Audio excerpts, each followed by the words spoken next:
Hi, this is Frank Spillers, and I just want to talk just a little bit about today. I've been thinking about some other things. We have been retooling. Pivot, whatever you want to call it. We're looking at our company. How can we best help communities emerge out of this crisis? And that's what it is. People are in this mode. They don't know what's happening.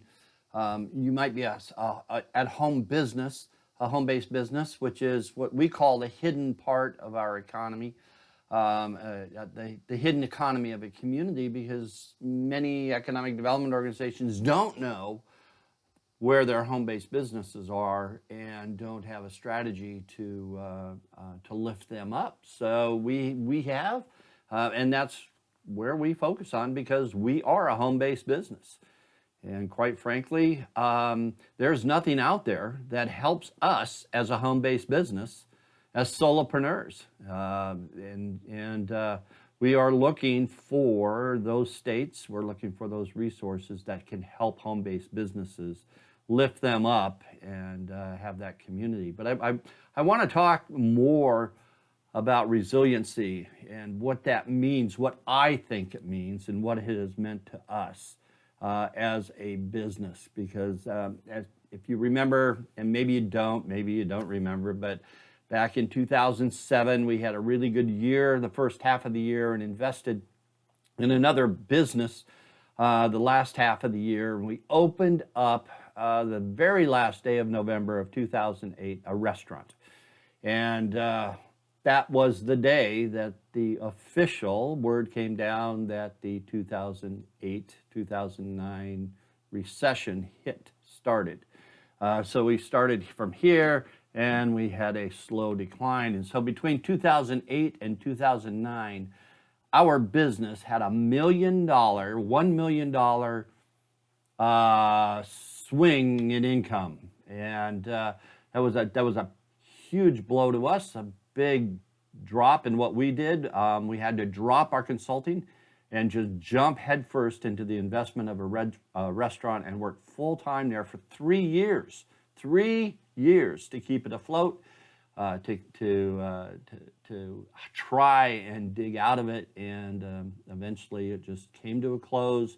We did the best we could, and we worked with our bank, we worked with all of our suppliers, we worked with all of our creditors, so we didn't go bankrupt. We didn't have to go bankrupt, and we survived. And that, to me, is what resilience is to having that coping mechanism in spite of what's out there and what happens, because we believe in what we do so strongly. So it's resilience is really a measure of how much you want something, how important is it, what's your passion, and what you can do about that. So in this time, as we're going through it again, because right now all of our contracts have been postponed, so we're back at this square of knowing of what are we doing in our business, how can we do this. But we did learn some things from there, to where now we do have some reserves based upon how we have grown over the last couple of years. And those reserves now are helping us through this strong point. So what we did learn back then and what we do now know has helped us become resilient. It is looking at what happened back then and going through that failure that we did, learning from that and moving forward. That's a part of resilience, and that's a part of how you as a business have to address this. So if you are a business and you're not addressing this portion of it, let us know and we can help you through this. So because as you are with this business right now, we are going to have to go through a transformational change in this country, transformational change in our communities and in our businesses. And in transformation, that is change, but it's a slower portion of change. In our workshops, we always say everybody loves change, but they don't like transformation. Change is doing from what we're used to doing into doing it a different way. And that's that period of uncomfortability that we're all in.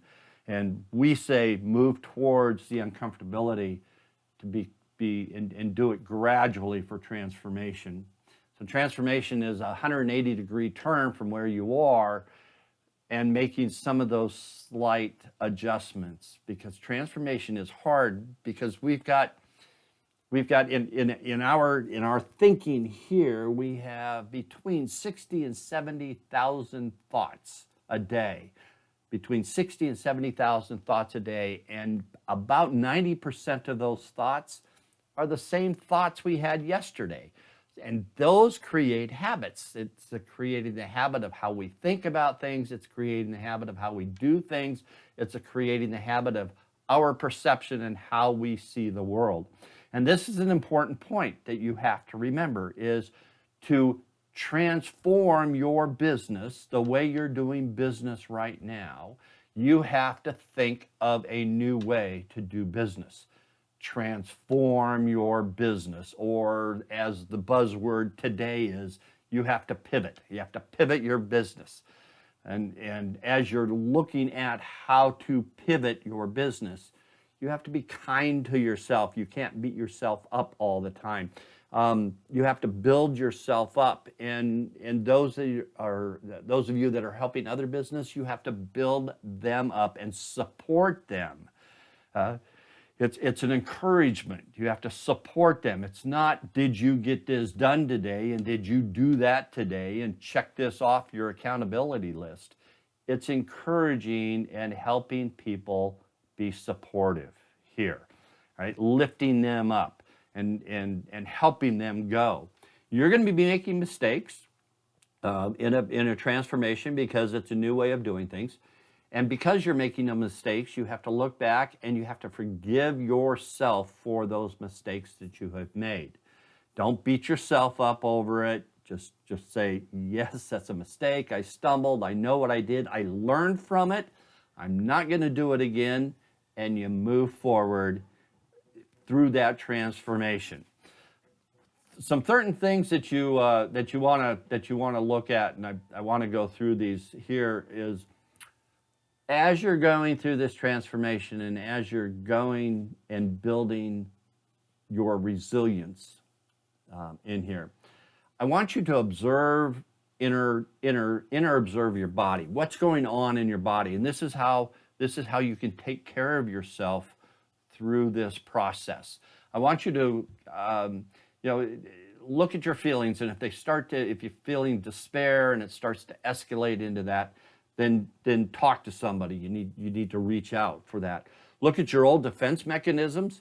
You might be defending the way that you do things. I know I have this issue sometimes, that I defend the way I do things, or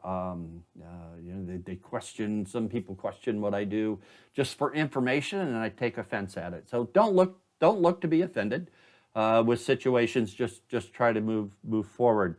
Now, during this time, you're going to have new structures as you go through that. So observe your energy system on there, and observe how you're moving forward to that. Certain patterns, certain behaviors, certain belief systems of where you can go and how you're going to move forward.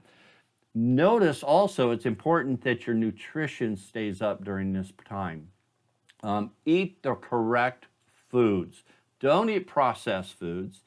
Get enough fruits and vegetables. There's two minds, your two brains in your body. One's up here, this is a brain, and then you have your gut brain, and the two interconnect. So it's really important that you keep your nutrition up and keep that focused and keep that balanced. Nutrition is extremely important. And when you are eating the food, eat the food, but in a half an hour after you eat, pay attention to what your body is doing. How is that food energy system? Is it re-energizing? Do you feel good? Do you feel bloated? Is there some acid reflux? Is there some stress going on in there? Pay attention to what happens after you eat, about a half an hour after you eat. One step that you want to take every day is to take one new habit, one new step that you need to move towards doing something brand new. Practice that for a day, just a day. That's all you've got to do. Just practice it for a day. If you can't do it and you stumble again, try it the next day. Once you get done with that one day and celebrate that day, you did it all day long, celebrate it, and do it the next day. Keep doing that, and when you stop or you stumble and it happens, start over again. But as you start to do a new habit, practice that new habit. Don't practice everything all at once. Just pick one item that you need to change, and you can move forward on that. So really, the hardest part of change is choosing one thought over the other, because some of our thoughts are just habits that we have. But building resilience is reaching down and saying, is what I'm doing worth it in the future, and do I have a passion for it? When you can find that, and when you can build that within you, within your business, then you will have built up a resilience to move through any type of crisis that will happen. It's finding that passion, it's finding the worth, and it's finding that your work that you do will make a difference in the world, in people's lives. And that's why we're passionate at Rural Community Solutions, to help rural communities thrive and emerge from this crisis as a better community that attracts new people, that attracts the people they intend to attract, to start building their populations back. We're going to get through this. We're going to become stronger. We're going to have new ways of doing business. And people are going to come out stronger than they went in. Resilience, it is finding that difference that you have. It's finding that inner strength that you have to overcome those obstacles that you see. If you need help, reach out. We're here to help you. We can do it from a distance, a physical distance. We're not going to social distance. We're going to be just physically distant from people, but socially connected, because we all need that. We all need that connection. So I'm Frank Spillers. We have Rural Community Solutions. We're a home-based business that helps rural communities build family-friendly, youth-centered communities. We hope that this has helped a little bit, and let me know. Give me some comments, and let me know what else you would like some help with, and we'll see what we can do. It's Frank Spillers, Rural Community Solutions. Have a blessed day. Bye-bye.